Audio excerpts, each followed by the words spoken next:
The reasons these community people leave the school in many parts of the country, especially in rural and poor areas, may not even be proper schools, nor teachers who teach on a regular basis. Country के काफ़ी भागों में जो कि rural area से या गरीब क्षेत्र हैं वहाँ पर प्रॉपर स्कूल्स नहीं है और ना ही टीचर्स हैं जो रेगुलर बेसिस पर पढ़ा सकें. If a school is not close to people's homes and there is no transport like buses or vans, parents may not be willing to send their girls to school. अगर लोगों के घरों के पास school पास में नहीं है और ना ही कोई ट्रांसपोर्ट बसेस और वैन है तो पेरेंट्स बच्चों गर्ल्स को स्कूल भेजना पसंद नहीं करते. Many families are too poor and unable to bear the cost of educating all their children. बहुत सारी फैमिलीज बहुत ज़्यादा गरीब हैं और अपने सभी बच्चों को पढ़ाने लिखाने का खर्चा नहीं उठा सकते. बॉयज़ में get preference in the situation. इन सिचुएशन में बॉयज़ को प्रेफरेंस दी जाती है एजुकेशन लेने के लिए. Many children also leave school because they are discriminated against by their teacher and classmates.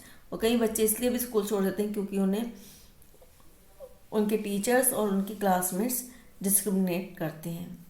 Just like Om Prakash Valmiki की बात, जैसे कि ओम प्रकाश वाल्मीकि के साथ किया गया.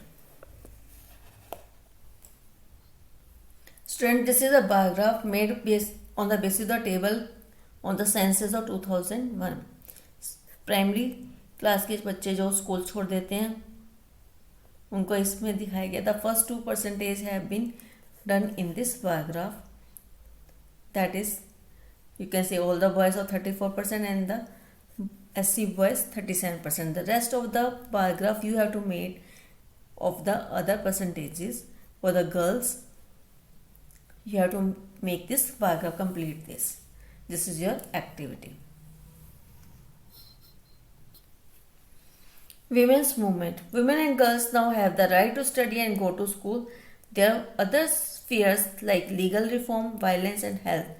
Where the situation of women and girls has improved, these changes have not happened automatically. Women individually and collectively have struggled to bring about these changes.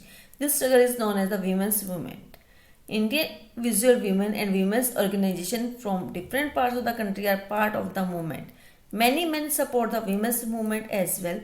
The diversity, passions and efforts of those involved makes it a very vibrant movement.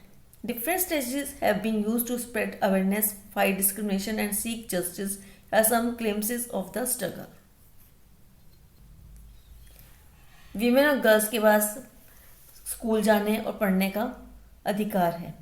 यहाँ पर बहुत सारे changes आए हैं. Legal reforms में violence और health ये situation है जिन्होंने वीमेन और गर्ल्स की कंडीशन चेंज हुई है.